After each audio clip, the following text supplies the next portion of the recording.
એકી સાથે 8 સ્વરૂપ ધરી દેવ બહુ રૂપ રૂપ સંતોષ્યા નિજ ભક્ત સુજાત આપી પરચાઓ સાક્ષાત યવન રાજની ટાળી પીડ જાત પાતની અવધૂત ચિંતન શ્રી ગુરુદેવ દત્ત. મિત્રો, બાપજીએ દત્ત બાવનીમાં આગળની પંક્તિ લખી છે, એકી સાથે 8 સ્વરૂપ ધરી દેવ બહુ રૂપ અરૂપ. બાપજી દત્ત મહારાજને કહે છે, એમના અંશ અવતારને કહે છે કે હે ગુરુ મહારાજ, આપે એક સાથે 8 સ્વરૂપ ધરી દીધા. ધરી દેવ બહુ રૂપ અરૂપ. અલગ અલગ પ્રકારના રૂપ ધરીને આપે 8 સ્વરૂપ ધરીને ભક્તોના ત્યાં આપ પધાર્યા અને ભક્તોને આપે આશીર્વાદ આપીને ખુશ કર્યા. તો હે પ્રભુ, આપ તો આવા અંતર્યામી છો. આપ અલગ અલગ રૂપ ધરીને જ્યાં પણ તકલીફ હોય કે જ્યાં ભક્ત આપને યાદ કરે છે, આપને આમંત્રણ આપે છે, ત્યાં પહોંચી જાઓ છો. તે હે દેવ, આપ મારા ત્યાં કેમ નથી પધારતા? એમ એક ભક્ત જે વાત કરતો હોય એ રીતે બાપજીએ અહીંયા આ પંક્તિ ટાંકી અને પ્રસંગ લીધો છે. પૂજ્ય નરસિંહ સરસ્વતી સ્વામી મહારાજ જ્યારે ગાણગાપુરમાં હતા ત્યારનો જ આ એક પ્રસંગ છે. શ્રી ગુરુ ત્યાં ગાણગાપુરમાં બિરાજમાન થતા અને આસપાસના કેટલાય ગામડાના લોકો ગુરુ મહારાજના દર્શન કરવા માટે આવે. ત્યારે દિવાળીનો તહેવાર નજીકમાં હતો. તે સમયે આસપાસના જે ખાસ 7 ભક્તો હતા એ આવેલા હતા. આ બધા જ ભક્તોના હૃદયમાં એવી ભાવના કે શ્રી ગુરુ અમારા ત્યાં દિવાળીના તહેવારોમાં પધારે અને દિવાળી અમારા ત્યાં કરે. આપણે પણ જ્યારે પૂજ્ય બાપજી સહદેહ હતા ત્યારે એમ વિચારતા કે રંગ જયંતિ કરવા માટે કે દત્ત જયંતિ કરવા માટે ગુરુ મહારાજ અમારા ત્યાં પધારે. એવી રીતે આ ભક્તોની પણ ઈચ્છા કે દિવાળી સમયે શ્રી ગુરુ અમારા ત્યાં પધારે. એટલે બધા ભક્તોએ એમ કહ્યું કે ગુરુ મહારાજ, આપ અમારા ત્યાં આ વખતે દિવાળી કરવા પધારો ને. ત્યારે શ્રી ગુરુએ એમ કહ્યું કે તમે તો બધા જ ભક્તો, 7 ભક્તો અલગ અલગ ગામોમાં રહો છો. તમારા બધાના ગામ એકબીજાથી દૂર છે અને હું તો એકલો છું. હું તમારા બધાના ત્યાં કેવી રીતે આવી શકું? એના કરતાં એક કામ કરો, તમે બધા ભેગા થઈને નક્કી કરી નાખો ને કે કોઈ એક જગ્યાએ ઉત્સવ કરીએ અને ત્યાં હું આવીશ. એટલે વળી પાછા એ 7 ભક્ત ભેગા થઈ અને ચર્ચા કરવા માંડ્યા. મસલત કરી, ચર્ચા વિચારણા કરી, પણ કોઈ પરિણામ ન આવ્યું. બધા હોંસાતોસીમાં કે ભાઈ અમારા ગામ પધારે, કોઈ કે અમારા ગામ પધારે, એમ કરીને વળી પાછા બધા ભક્તો ભેગા થઈ અને શ્રી ગુરુ પાસે આવ્યા. ત્યારે શ્રી ગુરુએ 7 ભક્તોને ઊભા રાખીને કહ્યું કે હું તારા ત્યાં પધારીશ, તારા ત્યાં પધારીશ, ત્યાં આવીશ, તારા ત્યાં આવીશ, તારા ત્યાં આવીશ, એમ કહ્યું. એટલે બધા ભક્તો વળી પાછા કહેવા માંડ્યા કે ગુરુ મહારાજ, આપ મશ્કરી ના કરો ને.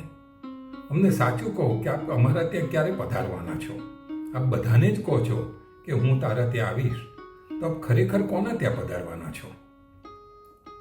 ત્યારે શિવ ગુરુને થયું કે આ અણસમજુ લોકોને હજુ ખબર નથી કે હું કોના ત્યાં જવાનો છું. એટલે શ્રી ગુરુએ બધાને પોતાની પાસે એકાંતમાં એક એક વ્યક્તિને બોલાવ્યા અને દરેક ભક્તને એમ કહું કે જો દિવાળી કરવા માટે હું તારા ત્યાં આવીશ, પણ તારે કોઈને કહેવાનું નહીં. એમ કરીને એક ભક્ત ગયો, બીજાને બોલાવ્યો, બીજાને કહ્યું, ત્રીજાને બોલાવ્યો, એમ 7 ભક્તોને બોલાવીને એમ કહ્યું કે હું તમારે ત્યાં આવીશ, પણ તારે કોઈને જાહેર કરવાનું નહીં. 7 ભક્ત પોતપોતાના સ્થાને નીકળી ગયા. ગુરુ મહારાજ સંગમ ઉપરથી જ્યારે મઠ ઉપર આવ્યા ત્યારે ગામ લોકોને ખબર પડી કે ગુરુ મહારાજ કંઈક દિવાળી કરવા માટે કોઈ ભક્તોના ત્યાં જવાના છે. ત્યારે ગામના ગાણગાપુરના બધા ભક્તોએ કહ્યું કે ગુરુ મહારાજ, આપ દિવાળીના આવા સમયે જો કોઈ ભક્તોના ત્યાં જશો તો અમે શું કરીશું? અમારી દિવાળી તો નિરસ થઈ જશે. આપની ઉપસ્થિતિ બહુ જરૂરી છે. ત્યારે ગુરુ મહારાજે એમ કહ્યું કે હું ક્યાંય જવાનો નથી, તમે ચિંતા ના કરતા, હું અહીંયા જ રહેવાનો છું. એમ કરતા કરતા દિવાળીનો તહેવાર આવી ગયો.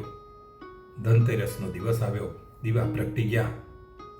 તે દિવસે મંગળ સ્નાન કરવાનું હોય છે. મંગળ સ્નાન કરીને બીજે દિવસે ગુરુ મહારાજ ત્યાંથી સૂક્ષ્મ સ્વરૂપે એ સાતેય જે ભક્તો હતા એમના ત્યાં પહોંચી ગયા અને પોતાનું મુખ્ય સ્વરૂપ તો એમણે ગાણકાપુરમાં જ રાખ્યું, પણ બીજા 7 સ્વરૂપ લઈ અને જે જુદા જુદા ગામમાં જે ભક્તો હતા એમના ત્યાં પહોંચી ગયા અને દિવાળીનો તહેવાર ખૂબ જ આનંદ અને રંગે ચંગે એમણે ત્યાં ઉજવ્યો. બધા જ ભક્તો ખુશ થઈ ગયા અને ત્યાર પછી દિવાળીના તહેવારની પૂર્ણતા થઈ એટલે ગુરુ મહારાજે વળી પાછી પોતાની લીલા સંકેલી લીધી અને પોતાનું એક જ સ્વરૂપ રાખી અને ગાણકાપુરમાં રહ્યા. એમ કરતા કરતા કારતક સુદ પૂનમ એટલે દેવ દિવાળીનો દિવસ આવી ગયો અને એ દિવસે બધા જે 7 ગામના જે ભક્તો હતા એ ગુરુ મહારાજના દર્શન કરવા માટે ત્યાં આવ્યા હતા. ગુરુ મહારાજ જ્યાં બિરાજમાન હતા એટલે એ ભક્તો અંદર ચર્ચા કરવા માંડ્યા. એક ભક્તે એમ કહ્યું કે દિવાળીમાં તો જુઓ ગુરુ મહારાજ અમારા ત્યાં પધાર્યા હતા, તો ગુરુ મહારાજે જે પેલું વસ્ત્ર છે એ અમે અર્પણ કરેલું. ત્યારે બીજો કે ભાઈ શું તમે ગપ્પા મારો છો, ગુરુ મહારાજ તો અમારા ત્યાં પધારેલા, એમની પાસે જે જોડી છે એ અમે અર્પણ કરેલી. તો ત્રીજો એમ કહેવા માંડ્યો કે ગુરુ મહારાજ અમારા ત્યાં હતા અને અમે આ વસ્તુ અર્પણ કરેલી. એમ કરીને 7 જણ અંદર મીઠી ચર્ચા કરવા માંડ્યા, વાદ વિવાદ કરવા માંડ્યા.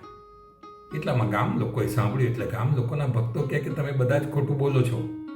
ગુરુ મહારાજ તો દિવાળીના બધા જ દિવસોમાં અહીં હતા, એ ક્યાંય ગયા જ નથી. ત્યારે બધા ભક્તોને ખ્યાલ આવ્યો કે આ ગુરુ મહારાજ એ મહાન યોગી છે અને પોતાના યોગના સ્વરૂપથી એ 7 ભક્તોના ત્યાં ગયા અને એમનું મૂળ સ્વરૂપ તો એમણે અહીંયા જ બિરાજમાન રાખ્યું અને ગાણકાપુરમાં પણ ભક્તોને દર્શન આપ્યા. આમ એકી સાથે 8 સ્વરૂપ ધરી દેવ બહુરૂપ અરૂપ, આવી રીતે અલગ અલગ રૂપ ધરી અને હે ગુરુ મહારાજ આપ 8 જગ્યાએ આપે દર્શન આપ્યા. જ્યારે આ વાત થતી હતી ત્યારે યોગની વાત આવે. પાત્રી મંદિરમાં સ્વામી ગુરુદાસ સ્વામી મહારાજ હતા ત્યારે એમની સાથે બેઠા હતા. એમણે કહ્યું કે જુઓ, યોગીની કેટલી બધી શક્તિ હોય કે તમારી જો મનોકામના હોય, આપણી ઈચ્છા હોય તો ગુરુ મહારાજ કોઈ પણ સ્વરૂપે તમારા ત્યાં ગમે ત્યારે ઓચિંતા પધરામણી કરતા હોય છે. અને બીજું કે આમાં બીજી પણ એક વાત, એક સંકેત છે કે દિવાળીના તહેવારો એ ખૂબ આપણી ભારતીય સંસ્કૃતિની અંદર ખૂબ જ પવિત્ર તહેવારો છે, ખૂબ અગત્યના તહેવારો છે. આ તહેવારો એટલે અંધકારને દૂર કરી અને જ્યોતનો પ્રકાશ ફેલાવવાનો. આપણા જીવનમાં જે મુશ્કેલીઓનો અંધકાર છે એને દૂર કરવાનો છે અને સત્ય, પ્રેમ, લાગણી આ બધાની જ્યોત, એનો પ્રકાશ આપણા જીવનમાં ફેલાવવાનો છે. અને એવે સમયે દિવાળીના તહેવારોમાં સ્વામીજી એમ કહેતા કે દિવાળીના તહેવારોમાં આપણે આપણા ઘરે જ રહેવું જોઈએ. એમ કે ઘણા ભક્તો એવું વિચારે કે ભાઈ બહાર ફરવા જતા રહીએ, હિલ સ્ટેશન જતા રહીએ. તો સ્વામીજી કહેતા કે એવી રીતે નહીં જવાનું. ખૂબ પવિત્ર અને ખૂબ અગત્યના તહેવારો છે. એ તહેવારોમાં તો આપણે આપણું આંગણું સરસ સાફ કરવાનું, ઘર સ્વચ્છ કરી દેવાનું, આંગણામાં રંગોળી પૂરવાની, તોરણ બાંધવાના, સરસ મીઠાઈ કરવાની, ઘરમાં દીવડાની જ્યોત પ્રગટાવવાની અને એ દિવસો દરમિયાન એ ગુરુ મહારાજ કે આપણે જે કોઈ ગુરુ મહારાજને માનતા, જે દેવને માનતા હોય એ દેવ કોઈ પણ શક્તિ સ્વરૂપે આપણા ત્યાં પધારતા હોય છે.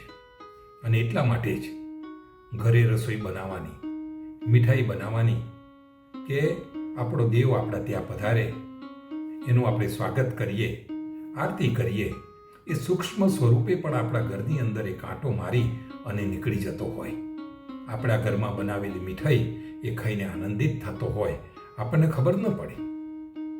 પણ આ તહેવારોમાં સૂક્ષ્મ સ્વરૂપે પણ એ શક્તિ આપણા ત્યાં આવતી હોય છે અને આપણને આશીર્વાદ આપતી હોય છે. અને એના આશીર્વાદથી આપણી જે તકલીફો હોય છે, આપણી જે મુશ્કેલીઓ હોય છે, એ બધી મુશ્કેલીઓ દૂર થઈ જતી હોય છે. એટલે તહેવારના, દિવાળીના દિવસોની અંદર ઘરમાં રહેવું, સરસ રોશની કરવી, દીવા પ્રગટાવવા, ખૂબ સુંદર ફૂલહાર બનાવી અને એના તોરણ કરવા, ઘરની અંદર પૂજા પાઠ કરવી, એ 5 દિવસ આનંદે ઉલ્લાસથી કરવો.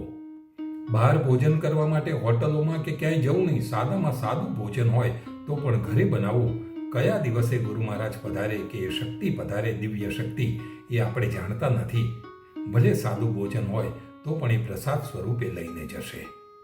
અને ઘરની અંદર એ દિવસોમાં કોઈ પણ જાતનો કકરાટ, ઝઘડો, કંકાસ કરવો નહીં. સુંદર વસ્ત્રો, ધોયેલા નવા સરસ વસ્ત્રો પહેરી અને મારો ગુરુ મહારાજ આવવાનો છે એમ સતત એની પ્રતીક્ષા કરતા રહેવું. એ ક્યારેક આવીને નીકળી જશે, ખબર પણ નહીં પડે. અને ગુરુ મહારાજ તો આવી રીતે આવતા હોય છે.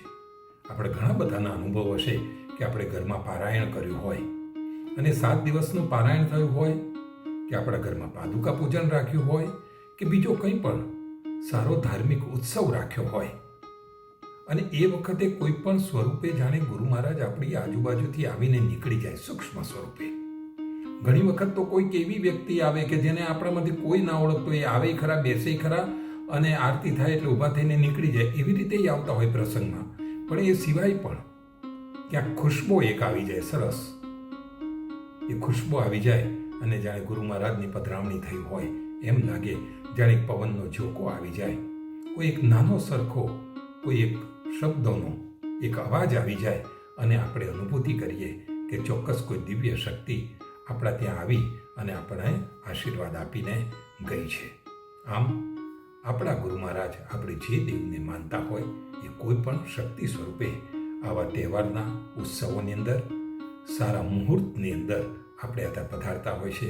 અને એટલે બાપજીએ કહ્યું કે એકી સાથે 8 સ્વરૂપ ધરી દેવ બહુ રૂપ અરૂપ. હે ગુરુ મહારાજ, એવી રીતે આપ પણ અમારા ત્યાં પધારજો એવી પ્રાર્થના કરીએ. આપ સર્વેને મારા ગુરુદેવ દત્ત, ગુરુદેવ દત્ત, ગુરુદેવ દત્ત. નર્મદે હર. મિત્રો, ભગવાન દત્તાત્રેય અને એમના અંશ અવતાર એવા સંતો, યોગીઓની લીલાઓ રજૂ કરતી આ ચેનલને આપ લાઈક કરો, શેર કરો અને સબસ્ક્રાઈબ કરો. વધુમાં વધુ ભક્તો સુધી આપણી આ વાત પહોંચે એ માટે આપ બધાને જાગૃત કરો. બધાને મારા ગુરુદેવ દત્ત. વેદ શ્વાસ તારા નિર્ધાર થાકે વર્ણવતા જ્યાં શેષ કોણ રાખું બહુકૃત વેશ અનુભવ તૃપ્તિનો ઉદ્ગાર સુણી હશે તે ખાશે માર તપસી તત્વમસી દેવ બોલો જય જય શ્રી